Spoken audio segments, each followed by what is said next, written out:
Samajwadi party के राष्ट्रीय अध्यक्ष अखिलेश यादव का भारतीय जनता पार्टी की सरकार पर गंभीर आरोप। कहा, फोन टैप कर जासूसी करा रही है सरकार। सपा अध्यक्ष अखिलेश यादव ने केंद्र की भाजपा सरकार पर गंभीर आरोप लगाते हुए कहा कि सरकार उनका फोन टैप करके जासूसी कर रही है। उन्होंने कहा कि ऐसी कोशिशें लोकतंत्र को खत्म करने वाली हैं। सपा अध्यक्ष अखिलेश यादव ने भाजपा सरकार पर बेहद गंभीर आरोप लगाए। उन्होंने कहा कि उनका फोन टैप करके सरकार जासूसी करा रही है। यह लोकतंत्र को खत्म करने जैसा है। मेरा फोन हैक करने की कोशिश की जा रही है। उन्होंने कहा कि सरकार मामले की जांच कराए। इस तरह की निगरानी लोकतंत्र के लिए खतरा है। इस सुबह ये जानकारी मिली और इस तरह का मैसेज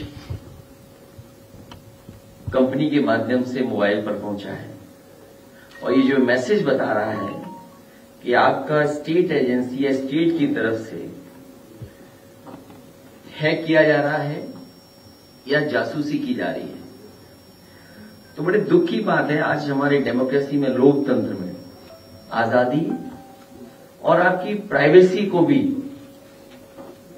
ये किस लिए उसको खत्म करना चाहते हैं? आखिरकार जासूसी किस लिए? और इस सीमा तक कि जो पार्टी के बड़े नेता हैं, पार्टियों के बड़े नेता हैं, उनके मोबाइल सर्वेलेंस में ले ली जाए, उनकी जानकारी हो जाए, ये बड़ा दुखद है और डेमोक्रेसी में इसके लिए कोई जगह नहीं है।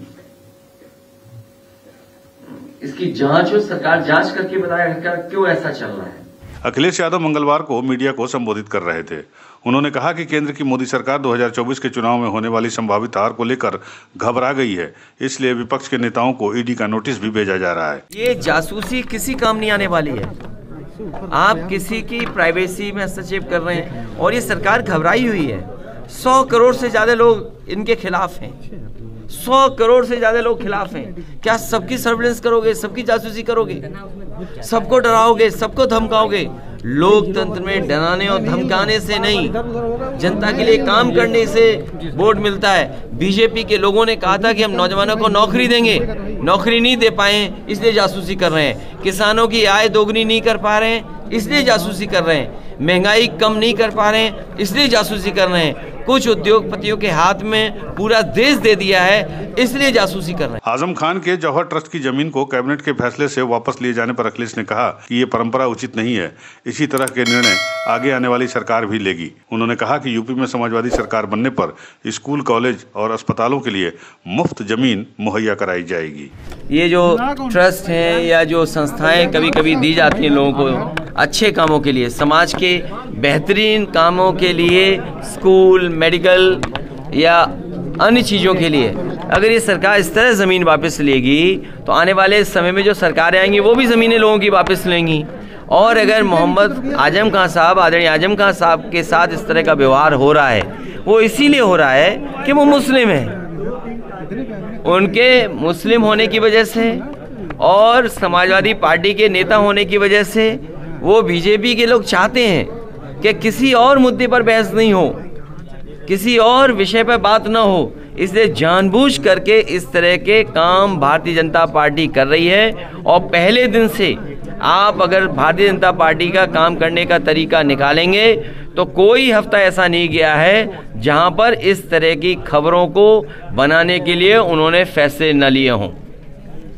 समाजवादी पार्टी इस बात का विरोध करती है और जब कभी समाजवादी सरकार बनेगी, स्कूल, कॉलेज के लिए नई व्यवस्था ला करके अगर फ्री भी जमीन देनी पड़ेगी तो दी जाएगी। अखिलेश यादव के साथ मंच पर शिवपाल यादव भी मौजूद थे। अखिलेश यादव ने कहा कि सैफई में मुलायम सिंह यादव का एक भव्य स्मारक बनाया जाएगा। 8.3 एकड़ जमीन पर यह स्मारक बनाया जाएगा, जिसमें 4.5 एकड़ जमीन पर होगा पार्क और जन सुविधा की सुगमता। स्मारक के रूपरेखा में नेताजी की जीवन, सादगी और गुणवत्ता की झलक होगी। स्मारक में वास्तुकला और जमीन से जुड़े होने का मुख्य आकर्षण होगा और नेताजी के समाधि स्थल में अनेक दृश्यालियों की श्रृंखला और दोनों तरफ से सुजस्सित होगी। नेताजी के लिए सैफई का स्थान हमेशा से खास रहा है और इसीलिए ये निर्णय लिया गया है।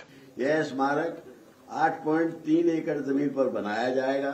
स्मारक में सुगमता हेतु 4.5 एकड़ जमीन पर एक भव्य पार्क और जन सुविधाओं के प्रबंधन की योजना है।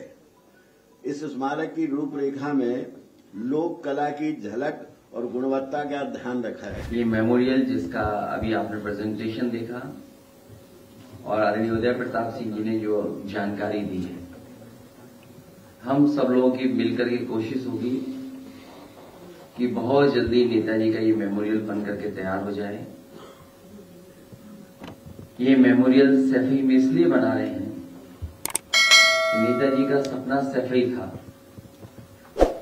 और जीवन भर वो मिट्टी में रह करके पढ़े लिखे, खेले, आगे बढ़े, राजनीति की तमाम परेशानियां, गांव के लोगों की तमाम दिक्कतों को समझते हुए वो देश की राजनीति में ऊंचाई तक पहुंचे और सबसे ज्यादा लगाव उन्हें सैफई के प्रति था।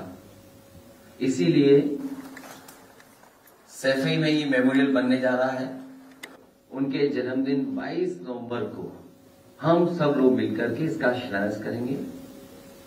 मैं आप लोगों को भी बुलाऊंगा, हमारे सभी वरिष्ठ समाजवादी नेता उस कार्यक्रम में मौजूद रहे। यूपी न्यूज़ 9 के लिए लखनऊ से ब्यूरो रिपोर्ट।